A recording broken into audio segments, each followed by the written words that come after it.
Durante uma tranquila ceia de Natal na casa do meu filho, tudo parecia perfeito, até que recebi uma ligação de um número desconhecido. A voz do outro lado era firme e urgente. Volte para casa agora mesmo. Confusa, tentei questionar, mas a pessoa apenas repetiu: confie em mim e vá imediatamente antes de desligar. Algo naquela voz me fez levantar da mesa e partir sem hesitar. Quando finalmente cheguei em casa, o que descobri mudou para sempre minha visão sobre família, confiança e o verdadeiro significado de traição. Mas antes de prosseguirmos, confira se você já está inscrito no canal e escreva nos comentários. De onde você está assistindo este vídeo? Adoramos saber até onde nossas histórias estão chegando. Tudo começou no dia anterior ao Natal, quando o telefone tocou no meio da tarde. Estava sentada na minha poltrona preferida, aquela de couro desgastado que João, meu falecido marido, adorava. Fazia 5 anos desde sua partida, e os feriados nunca mais foram os mesmos. A casa ficava silenciosa demais, grande demais para uma viúva de 68 anos. Quando atendi, reconheci imediatamente a voz do meu filho Lucas. Seu tom estava frio, distante, como se falasse com uma estranha e não com sua própria mãe. Mamãe, decidimos que vamos passar o Natal apenas com nossa família mais próxima este ano, sem você. Suas palavras caíram como pedras no meu estômago. Fiquei paralisada, sentindo a lareira estalar atrás de mim enquanto as luzes coloridas da decoração natalina da vizinhança piscavam pela janela, parecendo agora zombar da minha súbita solidão. Mas, filho, nós sempre... Fiz algo errado? Não aconteceu nada, ele respondeu secamente. Só quero um feriado tranquilo. Isabela apoia completamente esta decisão. Meu peito apertou ao ouvir o nome da minha nora, Isabela, que sempre guardava o osso da sorte do peru para mim todos os anos. A mesma que havia me ligado no mês passado pedindo a receita de recheio do João. Como poderia ela concordar com isso? Depois de desligar, fiquei imóvel na minha cadeira por um longo tempo, observando as luzes de Natal do lado de fora embaçarem pela umidade nos meus olhos. O relógio antigo no corredor bateu 8 vezes, cada nota parecendo ecoar a finalidade na voz do meu filho. Pela janela, vi a neve começar a cair em flocos grossos. As casas dos vizinhos brilhavam com luz amarela e aconchegante. Famílias reunidas em volta de mesas de jantar, compartilhando histórias e risadas.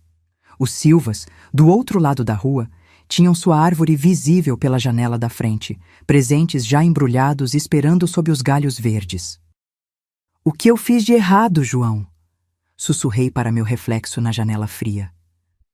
Passei o dedo pela condensação, desenhando padrões sem sentido enquanto minha mente revivia cada interação recente com Lucas. Eu tinha sido muito insistente sobre manter nossas tradições? Muito inflexível sobre preservar a memória de João através dos nossos rituais de Natal? A noite avançou lentamente. O fogo morreu na lareira, deixando apenas cinzas frias e o cheiro de lenha queimada. Fui para a cozinha e preparei mecanicamente uma sopa que sabia que não comeria. Enquanto o micro-ondas zumbia, minha mente continuava voltando para a voz de Lucas, procurando por pistas que eu pudesse ter perdido. Decidi procurar na agenda de contatos. Talvez devesse ligar de volta, pedir desculpas por qualquer coisa que tivesse feito de errado. Ao abrir a gaveta da mesa, outro objeto caiu junto. O antigo álbum de fotos de João. Minhas mãos tremeram ao abri-lo. Na primeira página, Lucas com 5 anos, sorriso banguela se estendendo de orelha a orelha, segurando um avião de brinquedo de madeira debaixo da nossa árvore de Natal. Virei a página cuidadosamente. João na nossa cozinha antiga, Farinha empoeirando seu cabelo castanho como neve, rindo enquanto esticava a massa de biscoitos de açúcar. A próxima foto me tirou o fôlego completamente. Nós 3 juntos, João segurando o bebê Lucas contra o peito e eu, mais jovem, com um braço em volta de ambos, todos sorrindo para a câmera. Parecíamos invencíveis naquela época, como se nada pudesse nos separar. Lembrei-me daquela manhã de Natal, 15 anos atrás, Lucas descendo as escadas em seu pijama de super-homem. João fazendo seus famosos rolinhos de canela, enquanto eu fingia estar surpresa com a excitação do menino. Quando aquela maravilha morreu, quando meu filho se tornou este estranho frio, folheei mais páginas, cada fotografia uma pequena faca torcendo mais fundo no meu coração. O último Natal de João, 5 anos atrás, quando o câncer já tinha enfraquecido suas mãos, mas ele ainda insistia em embrulhar cada presente sozinho. Lucas tinha visitado com menos frequência naquele ano, inventando desculpas sobre trabalho e obrigações. Mantenha a família unida, Eliana. João tinha sussurrado durante sua última semana, seus olhos nublados com morfina. Prometa-me que não vai deixar a distância crescer entre você e Lucas. Eu tinha prometido. Mas agora me perguntava, eu tinha falhado com ele tão completamente? O micro-ondas apitou insistentemente, mas o ignorei. Nada importava exceto essas memórias congeladas no tempo, quando éramos uma família inteira.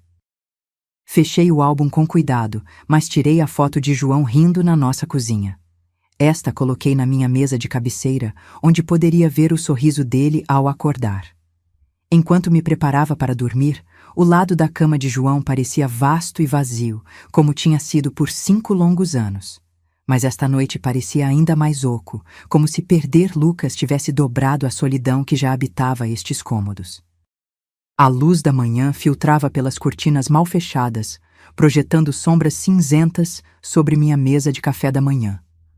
O jornal estava dobrado ao lado de uma tigela de aveia que esfriava enquanto eu lia os obituários, um hábito que parecia mais relevante a cada ano que passava. O toque eletrônico do telefone me assustou, fazendo minha colher bater contra a tigela. Após a conversa da noite anterior, qualquer chamada inesperada parecia uma ameaça. Verifiquei o identificador com dedos trêmulos e meu coração falhou uma batida ao ver o nome de Lucas. Alô, atendi, minha voz mais cautelosa do que pretendia. Mãe. Desta vez, percebi um calor rastejando nas bordas daquela única palavra. Quero me desculpar pela ligação de ontem. Eu estava completamente errado. O alívio me inundou tão rapidamente que precisei segurar a borda da mesa para me firmar. Lucas continuou, explicando que estava estressado com o trabalho e que Isabela o havia lembrado da importância das nossas tradições familiares. O convite para a ceia de Natal estava de volta na mesa. É claro que vou, respondi imediatamente, alegria borbulhando como champanhe. Levarei a receita de peru do seu pai e farei o molho de cranberry. Enquanto conversávamos sobre os detalhes, algo no entusiasmo dele parecia apressado, ensaiado, como se estivesse lendo um roteiro. Lucas, o que te fez mudar de ideia tão de repente? Ontem você parecia tão certo. Eu só percebi meu erro, é isso, ele respondeu, suas palavras atropelando minha pergunta. Preciso ir. Ligações de trabalho. Nos vemos no dia de Natal por volta do 12:00. Depois que desligamos, fiquei encarando o telefone, tentando entender a sensação incômoda que crescia dentro de mim. As palavras estavam certas, o pedido de desculpas apropriado, mas a entrega parecia oca, mecânica. Caminhei até a janela da cozinha, onde a neve de ontem tinha transformado o quintal num paraíso branco. As crianças dos vizinhos já estavam construindo um boneco de neve, suas risadas chegando até mim. Famílias normais fazendo coisas normais em uma manhã normal de dezembro. Talvez eu esteja pensando demais, murmurei para a memória de João. Mas enquanto seguia minha rotina matinal, aquela sensação incômoda cresceu mais forte. Lucas tinha evitado qualquer tentativa de conversa mais profunda, correndo do telefone como se temesse perguntas inconvenientes. Algo que ele disse ecoou na minha memória.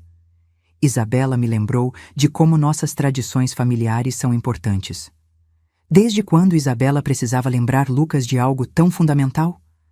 E por que mencionar o apoio dela tão especificamente? Como se precisasse de permissão para convidar a própria mãe. Apesar das dúvidas, os 3 dias seguintes foram de pura determinação. Acordei em 22 de dezembro com uma energia que não sentia desde o falecimento de João. cantarolando canções de Natal enquanto preparava meu café. Meu bloco de notas se encheu rapidamente com planos de menu e listas de compras, cada item verificado e duplamente verificado. No açougue da rua Los Robles, inclinei-me sobre o balcão com a intensidade de uma mulher em missão. "Preciso do seu peru mais fino", disse ao açougueiro de rosto redondo. "É para uma reunião de família muito especial." O peru de 10 quilos que ele apresentou parecia saído de uma revista, perfeito em todos os sentidos. Paguei sem negociar, já imaginando o momento em que o levaria para a cozinha de Lucas. No dia 23, fui ao shopping, onde multidões se moviam entre as lojas brilhantemente iluminadas. Na loja de brinquedos, escolhi um kit de avião modelo para Miguel, meu neto. Um Cessna vintage que lembrava o avião de madeira daquela foto antiga. Para Sofia, selecionei um conjunto de arte com lápis de cor arranjados como um arco-íris numa caixa de madeira.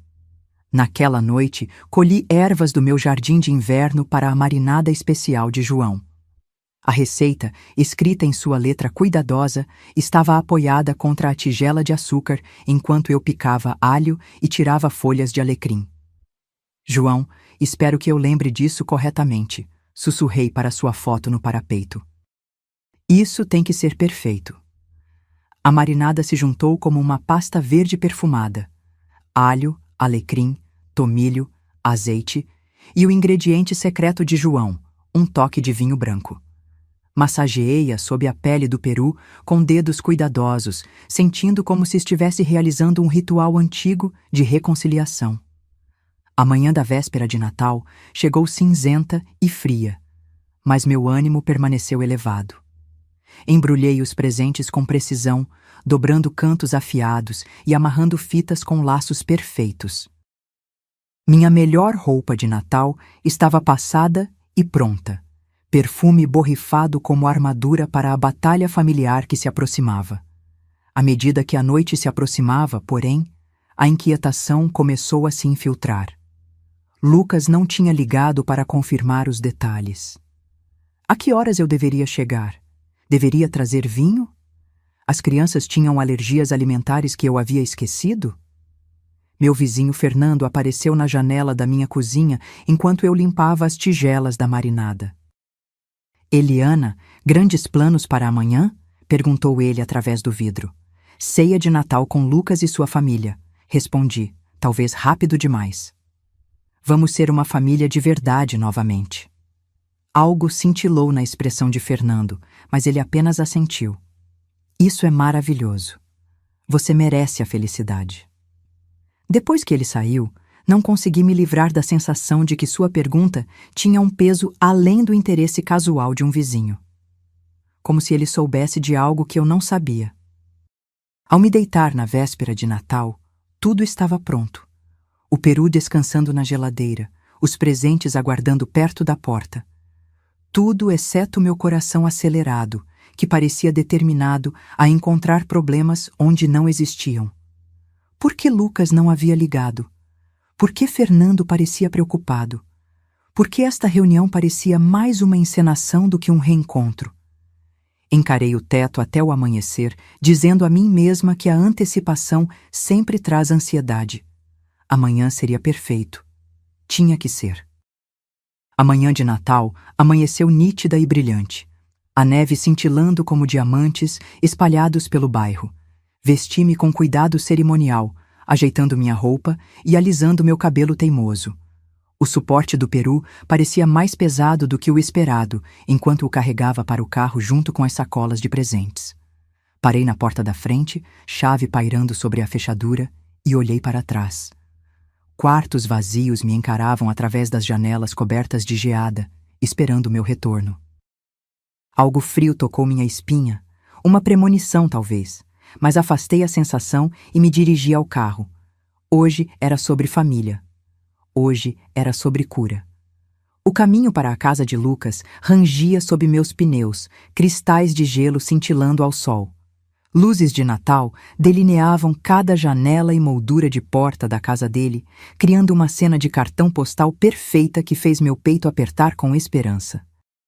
Manobrei o suporte do peru e as sacolas para fora do carro, o ar frio mordendo minhas bochechas enquanto me aproximava da porta.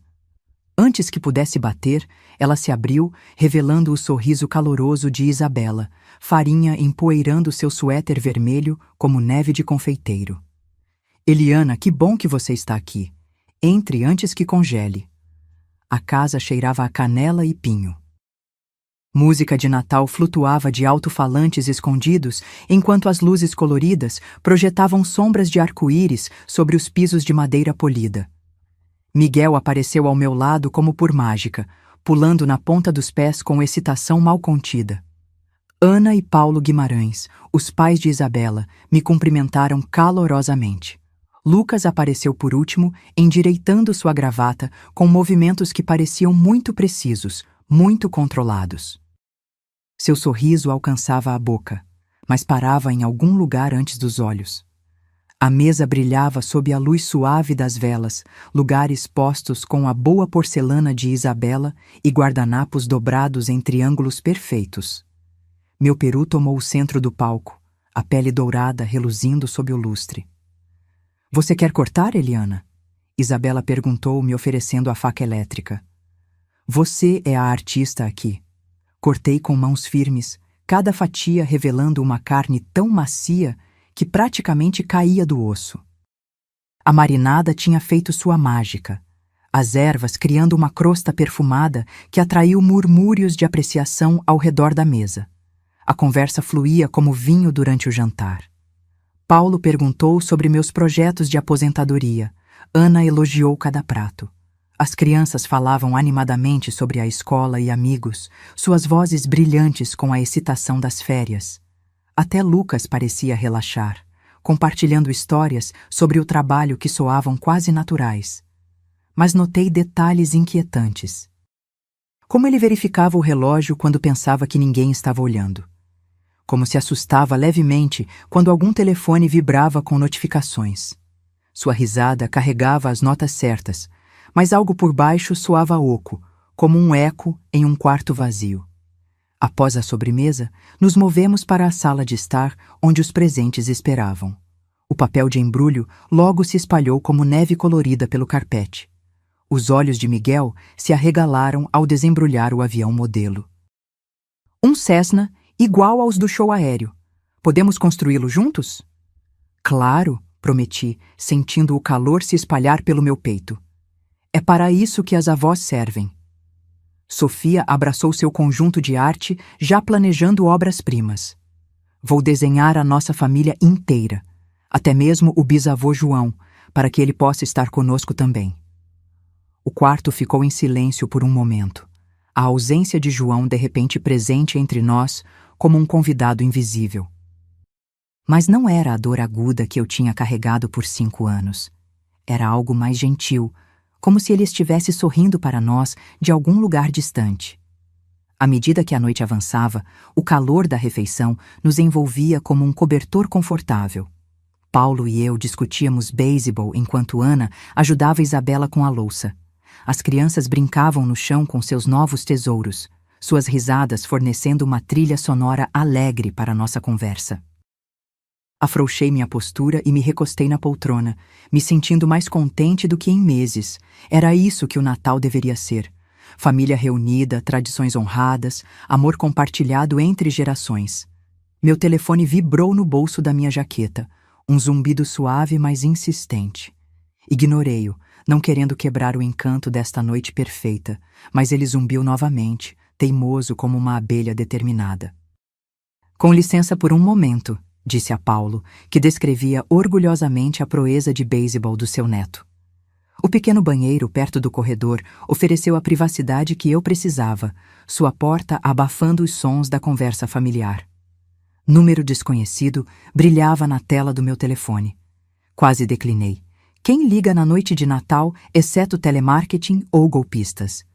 Mas quando parou de tocar e imediatamente recomeçou, a irritação superou a cautela. Alô? Quem está ligando no Natal? Você precisa ir para casa imediatamente. A voz cortou as amenidades como uma lâmina. Um homem urgente, desconhecido. Pisquei para meu reflexo no espelho, observando minha expressão mudar de aborrecimento para confusão. Quem é? Do que você está falando? Isso não importa agora, apenas vá para casa. Minha mão apertou o telefone. Atrás da porta, podia ouvir Miguel explicando partes do avião para sua avó. Sons normais de uma noite de Natal que de repente pareciam muito distantes, quase irreais. Não entendo o que você está dizendo. O que está acontecendo? Confie em mim e vá agora. A ligação caiu. Fiquei encarando o telefone mudo como se ele pudesse se explicar. Meu reflexo no espelho parecia envelhecido de repente, linhas de preocupação mais profundas ao redor dos olhos. A voz do estranho carregava uma convicção genuína que fez meu peito apertar com ansiedade crescente. O que poderia estar errado em casa? Fogo? Arrombamento? Eu tinha deixado algo perigoso ligado? Minha mente corria por possibilidades enquanto meu coração acelerava. Mas esta era a ceia de Natal, minha primeira reunião familiar verdadeira em 5 anos. Como poderia sair baseada num aviso enigmático de um estranho? Através da porta, ouvi Lucas rir de algo que Paulo disse, o som agudo e excessivamente brilhante. Meu reflexo me encarou com olhos preocupados, luzes de Natal do corredor projetando sombras vermelhas e verdes no meu rosto tenso. A voz do estranho ecoava na minha memória. Confie em mim e vá agora. Confiar em quem? Por quê? Que emergência possível exigiria tal urgência que um estranho rastrearia meu número na noite de Natal? Mesmo enquanto as perguntas se multiplicavam, meu corpo já respondia a sinais de alarme primitivos. Meus ombros tinham se tensionado, minha respiração se tornara superficial. Alguma parte antiga do meu cérebro gritava que esta chamada não era aleatória. Pensei na minha casa vazia na escuridão de dezembro. E se alguém estivesse lá dentro, revirando meus pertences? E se estivesse inundando ou queimando? Mãe, você está bem aí? A voz de Lucas veio através da porta, preocupada e perfeitamente cronometrada. Só 1 minuto, respondi, minha voz mais firme do que me sentia. Respirei fundo, me preparando para o que viria a seguir. A urgência do estranho tinha me infectado. Não podia ignorá-la, não podia explicá-la, não podia fingir que a ceia de Natal era mais importante do que esta certeza crescente de que algo estava muito errado. Quando abri a porta, a cena familiar calorosa de repente parecia estranha. Risadas de crianças, adultos conversando sobre café, o brilho suave das luzes que tinham parecido tão acolhedoras 1 hora antes.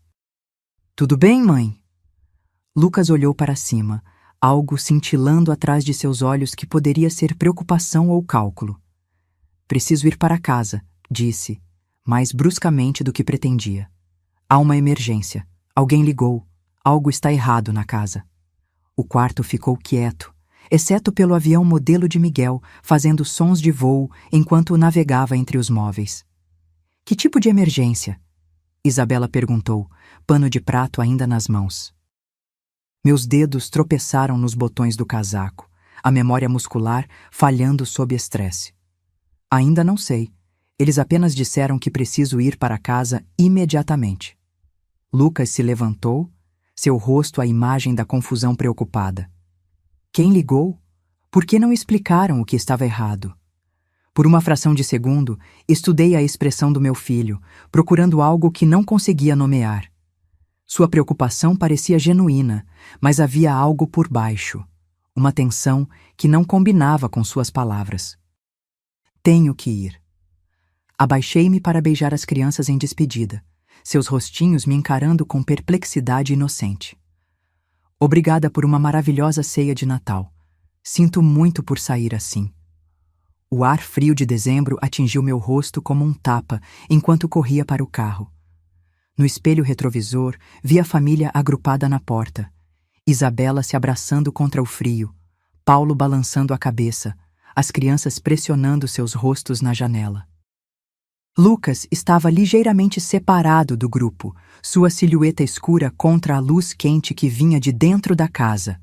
As ruas suburbanas se estendiam vazias à minha frente, luzes de Natal cintilando de casa em casa como estrelas distantes. O rádio tocava Noite Feliz, mas nada sobre esta noite parecia silencioso ou sagrado.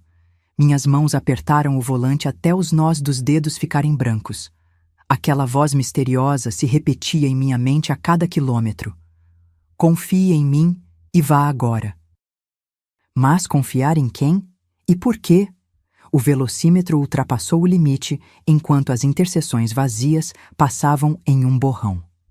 Passei por um sinal amarelo, depois outro, impulsionada por algum instinto primitivo que gritava perigo.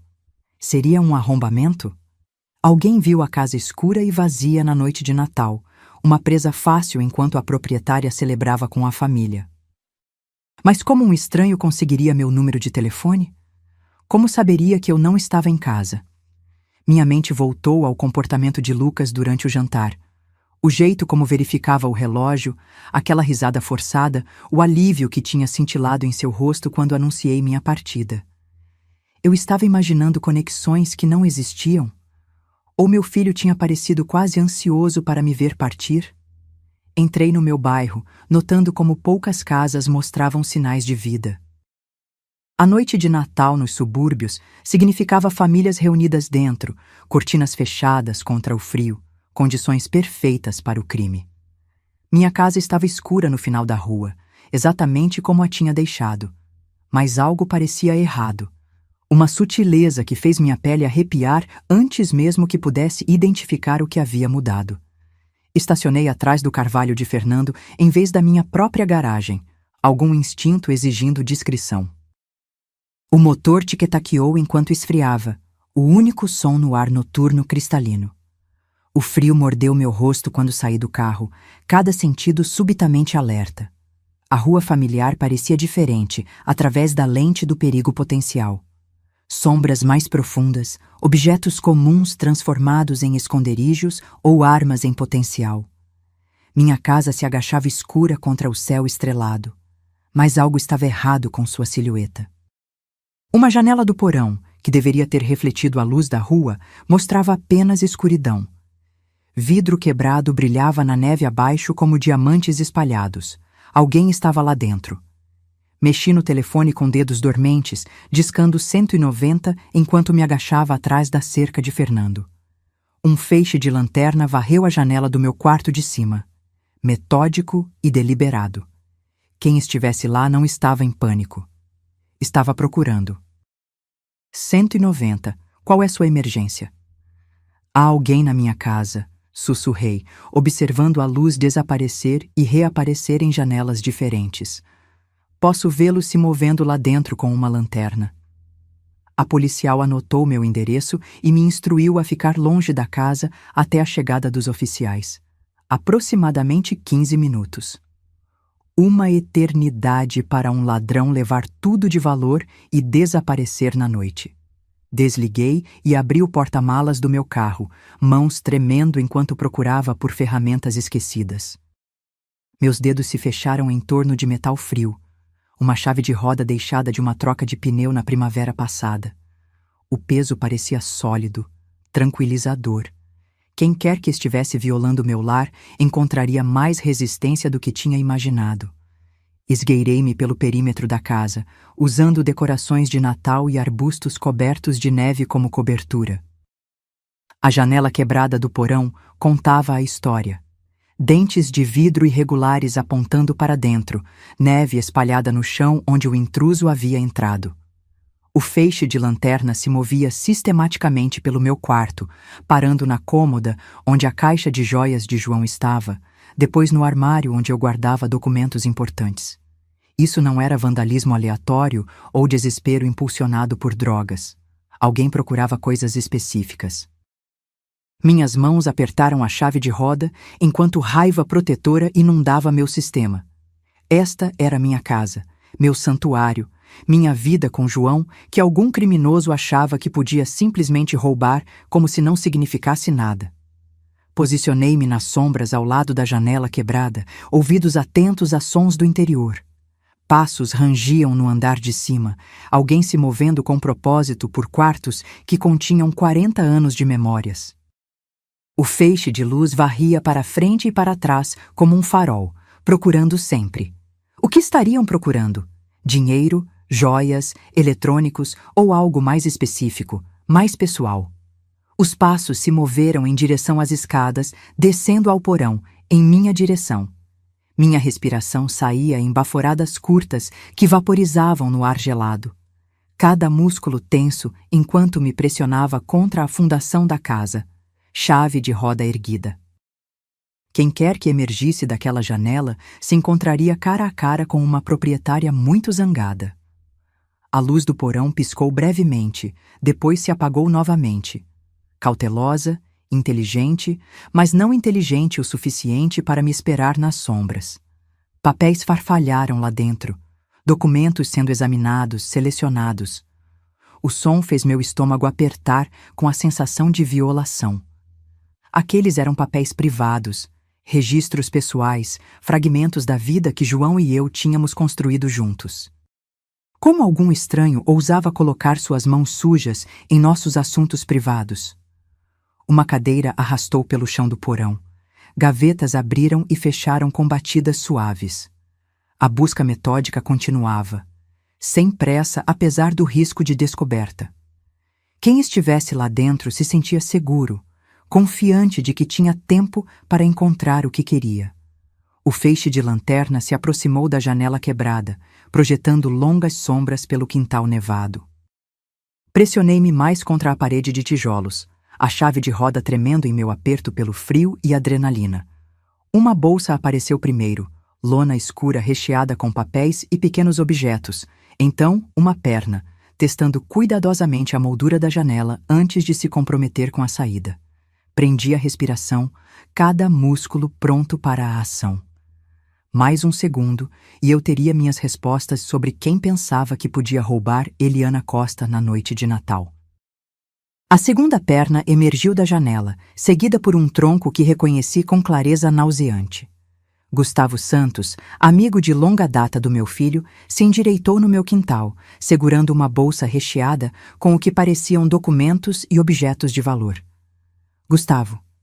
Saí das sombras, chave de roda levantada, minha voz cortando o silêncio como um chicote. Ele se virou, quase perdendo o equilíbrio no chão escorregadio. A bolsa caiu de seu aperto assustado, papéis se espalhando pela neve como confete. Seu rosto ficou pálido como um fantasma na luz fraca das casas vizinhas. Eliana, eu não queria. Esta não foi minha ideia. De quem foi a ideia então? Me aproximei, a chave de roda pesada em minhas mãos. Documentos estavam espalhados aos pés dele.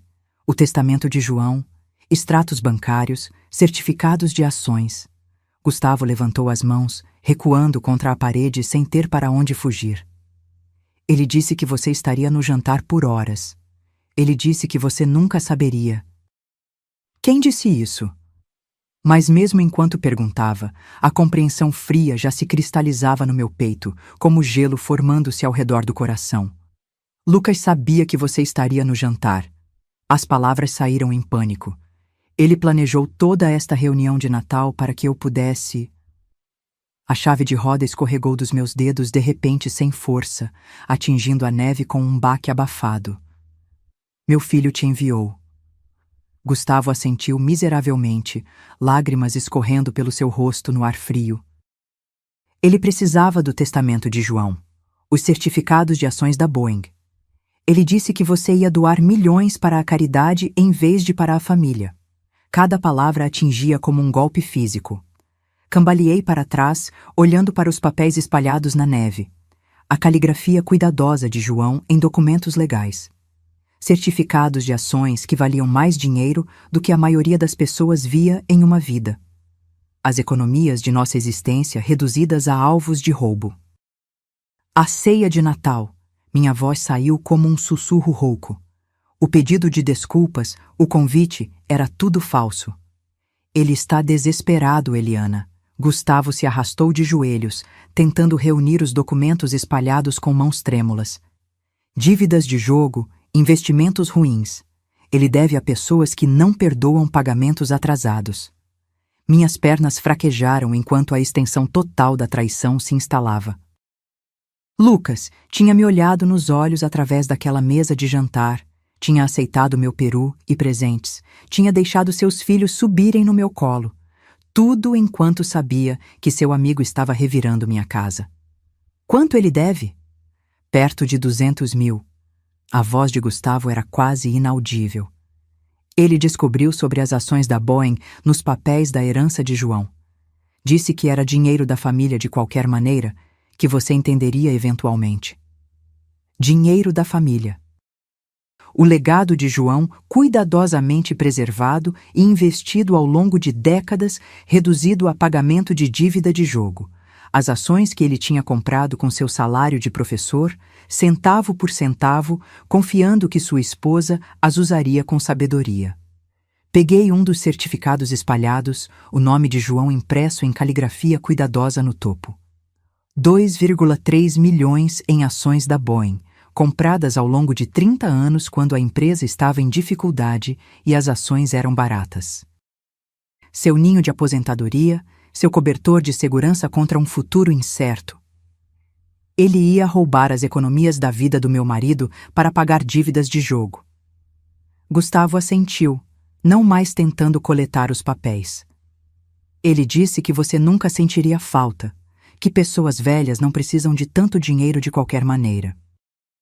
A crueldade casual disso, desconsiderando 68 anos de vida como irrelevantes, reduzindo a memória de João a um alvo para roubo, fez algo dentro de mim rachar como gelo em um lago congelado. Meu telefone começou a tocar, o som estridente no silêncio de inverno. Olhei para a tela. Lucas está ligando. Ele provavelmente está se perguntando por que você saiu do jantar cedo, Gustavo disse miseravelmente. Ele vai ficar furioso que fui pego.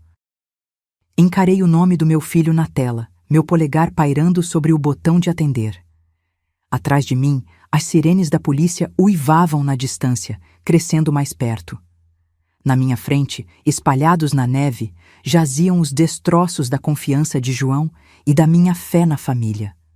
O telefone continuou tocando, insistente como a culpa, exigente como a ganância. As sirenes uivaram mais perto, luzes vermelhas e azuis começando a piscar através dos galhos das árvores nuas, como alguma exibição de Natal distorcida. Eu estava sobre Gustavo, que permanecia encolhido na neve, ao lado dos meus documentos espalhados, suas confissões ainda ecoando no ar gelado. 2 viaturas policiais dobraram a esquina, seus faróis varrendo meu quintal e iluminando a janela quebrada como evidência em uma foto de cena de crime.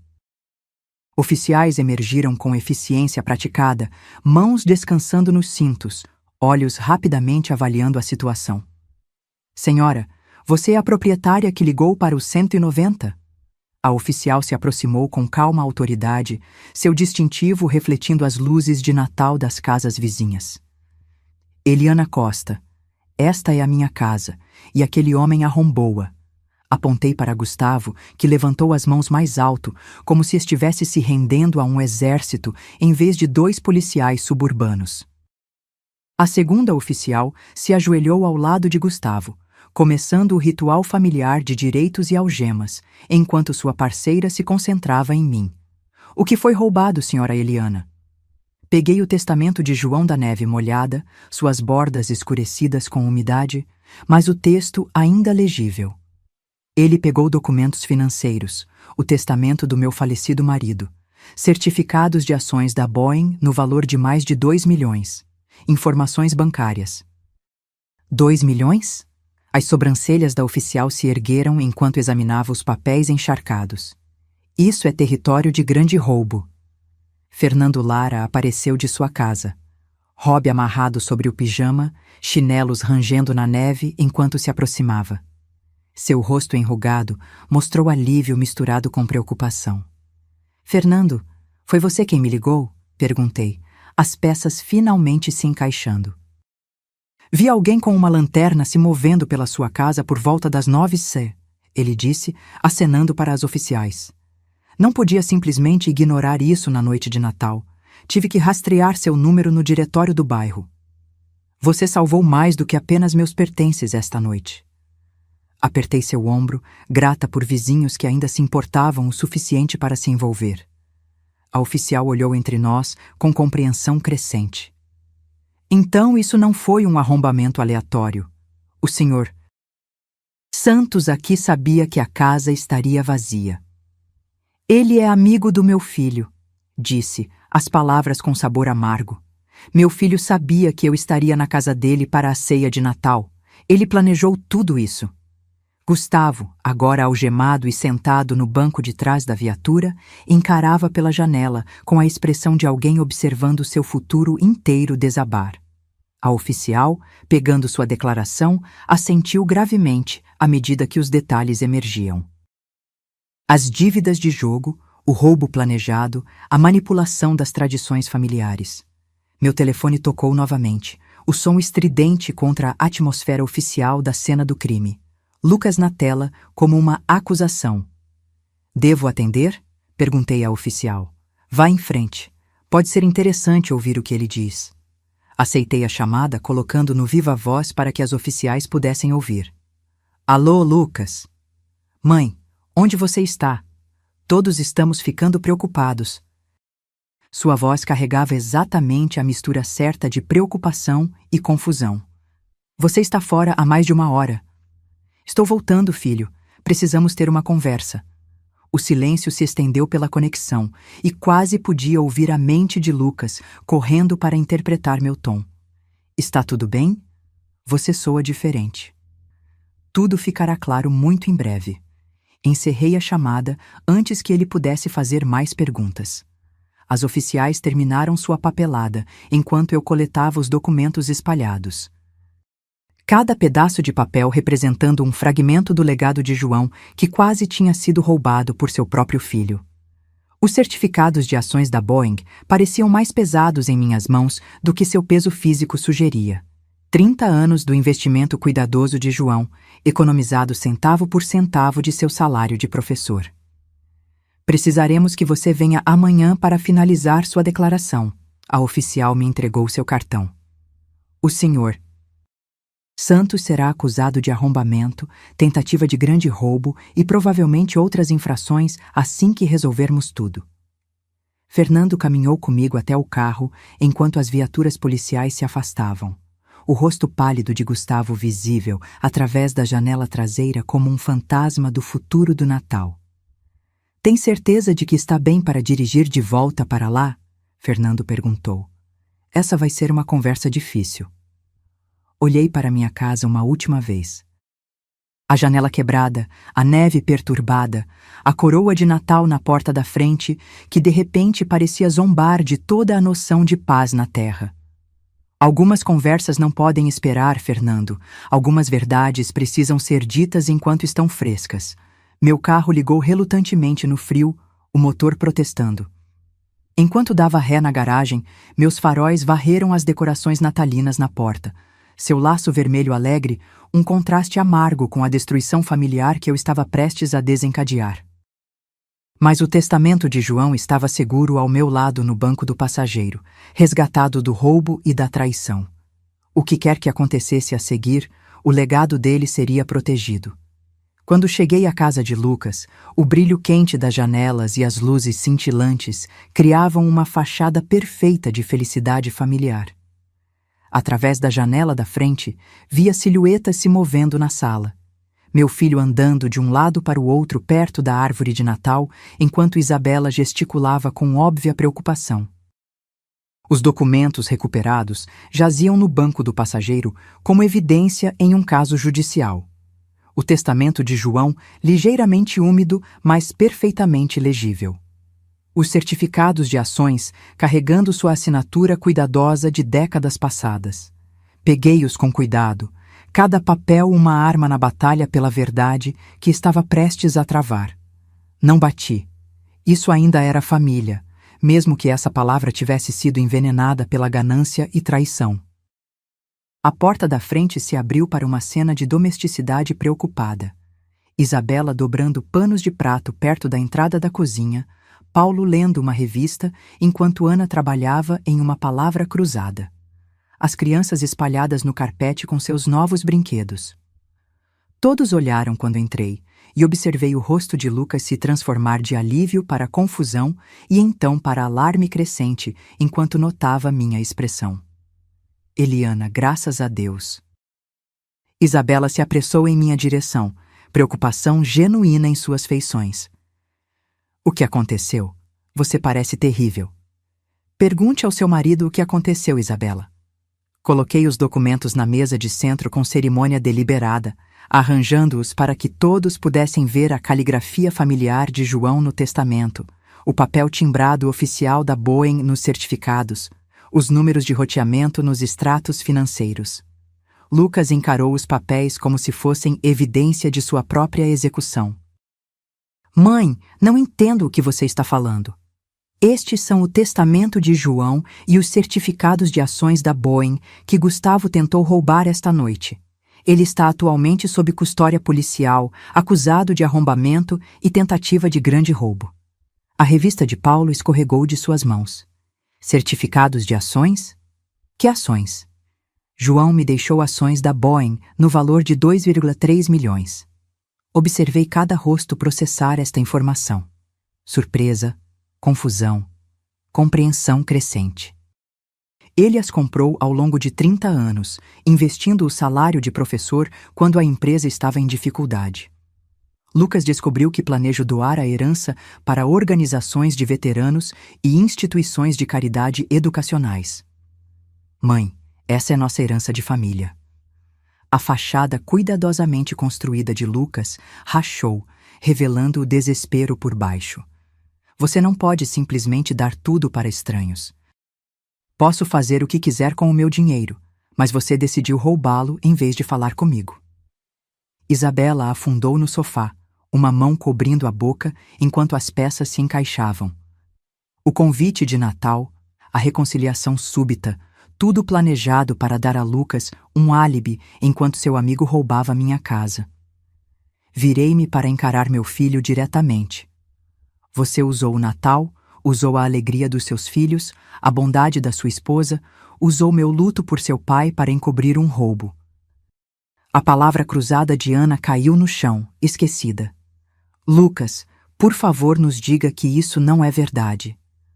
Mas Lucas já não podia negar. A evidência estava espalhada pela mesa de centro e a prisão de seu amigo tinha removido qualquer possibilidade de encobrir a conspiração. Você não entende a pressão que estou sofrendo, as dívidas, as pessoas a quem devo dinheiro. Quanto? A voz de Paulo carregava na autoridade de um homem que tinha gerenciado finanças sua vida inteira. 200 mil. A admissão de Lucas caiu no quarto como uma bomba. Investimentos ruins, um pouco de jogo. Começou pequeno, mas cresceu tão rápido. Então, você decidiu roubar de sua mãe? A voz de Isabela quebrou. Usar nossos filhos como adereços em um esquema criminoso. Miguel olhou para cima do seu avião modelo, sentindo as tensões adultas que não podia entender. Por que todo mundo está gritando? Sofia agarrou seus novos materiais de arte mais perto, lápis de cor espalhados pelo carpete, como fragmentos de arco-íris da família que se despedaçava ao seu redor. Seu pai fez escolhas muito ruins, disse gentilmente às crianças, então olhei de volta para Lucas. Escolhas que machucaram pessoas que confiavam nele. Eu não queria machucar ninguém. Lucas estava completamente desabando agora, anos de cuidadosa decepção colapsando sob o peso da exposição. Só precisava de tempo para consertar as coisas, para pagar o que devia. Roubando de sua mãe na noite de Natal? Paulo se levantou, sua calma usual substituída por indignação moral. Mentindo para sua esposa, usando seus filhos como álibis. Isabela chorava agora, não as lágrimas gentis do sentimento de feriado, mas os soluços ásperos de alguém vendo sua vida inteira se dissolver. Há quanto tempo você está mentindo para mim sobre dinheiro, sobre trabalho, sobre tudo? Ana reuniu as crianças confusas mais perto, protegendo-as da devastação adulta se desenrolando em sua celebração de Natal. Olhei ao redor do quarto. As lágrimas de Isabela, o choque dos avós, as crianças que não entendiam por que sua alegria natalina tinha se transformado em caos, meu filho desabado em culpa e desespero. Esta família estava destruída, esculpida pela ganância tão eficientemente quanto qualquer lâmina. As ações da Boeing irão para programas de veteranos e fundos de educação, exatamente como João teria querido. Peguei os documentos da mesa, preparando-me para deixar este naufrágio. Ele acreditava em ajudar os outros, em construir algo significativo. Você transformou o legado dele em um alvo para roubo. Levantei-me para sair, parando na porta para olhar para trás para a cena de Natal destruída. Isabela ainda chorava. Paulo consolava Ana. As crianças sentadas confusas entre seus brinquedos espalhados e Lucas encolhido em sua cadeira com a cabeça nas mãos. Isabela, você e as crianças são sempre bem-vindos na minha casa. Vocês são inocentes nisso. Saí para a fria noite de dezembro, deixando para trás as luzes quentes e os destroços do que uma vez foi minha família.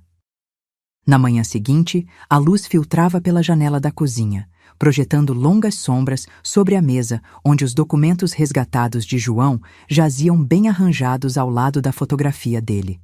Café vaporizava na minha caneca favorita, aquela que ele tinha me dado 20 anos atrás com Melhor Esposo do Mundo, impresso em letras desbotadas. Enquanto lia os certificados de ações com nova perspectiva, percebi que representavam mais do que dinheiro. Cada data de compra contava uma história. Setembro de 1995, quando a Boeing lutava com demissões e João via uma oportunidade. Março de 2001, depois do 11 de setembro, dezembro de 2008, durante a crise financeira quando outros venderam em pânico e ele comprou com fé. Meu telefone tocou, interrompendo a rotina matinal pacífica. O nome de Isabela no identificador fez meu peito apertar com preocupação. Eliana, sinto muito. Sua voz embargada de tanto chorar, mas determinada. Nunca soube sobre os planos de Lucas, sobre nada disso. Isabela, nada disso é culpa sua. Você é uma boa mulher que confiou no homem errado. Estou pedindo o divórcio. As palavras saíram apressadas. As crianças não merecem um pai criminoso. E não vou viver com alguém que pôde fazer o que ele fez. Você é bem-vinda na minha vida sempre. Você e as crianças. Obrigada. Isso significa tudo agora. O legado de João seria protegido da ganância, usado para os propósitos que ele teria apoiado. A casa parecia diferente agora, não solitária, mas pacífica. A decepção se fora, a pretensão levantada. Meu telefone vibrou com uma mensagem de Isabela. As crianças querem saber quando podem visitar a vovó Eliana de novo. Sorri respondendo, a qualquer hora. Vamos construir novas tradições. Olhando para a fotografia de João na lareira, senti sua presença guiando minhas decisões. O dinheiro que ele tinha economizado ajudaria veteranos a encontrar empregos, financiaria bolsas para professores como ele, apoiaria programas que fortalecem famílias. Suas ações ajudarão as pessoas a construir vidas melhores, disse a imagem dele, exatamente como você teria querido. Lucas tinha escolhido a ganância em vez da família, mentiras em vez do amor, roubo em vez da confiança. Eu escolhi a honra em vez do sangue, a verdade em vez da conveniência, a integridade em vez do conforto. O sol da manhã entrava pelas janelas, iluminando partículas de poeira que dançavam como pequenas orações na luz dourada. Do lado de fora, a neve cobria o bairro em branco imaculado, oferecendo a promessa de novos começos. O futuro se estendia à frente, menor do que tinha planejado, mas mais limpo, mais honesto, construído sobre fundações que não desmoronariam sob pressão. O legado de João estava seguro. A verdade tinha vencido a decepção.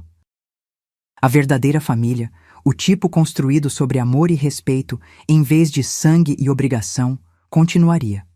Isso era o suficiente. Isso era tudo. Agora, se você gostou dessa história, já clica nesse próximo vídeo que está aparecendo na tela, porque nele a história de traição e reviravolta como você nunca viu antes.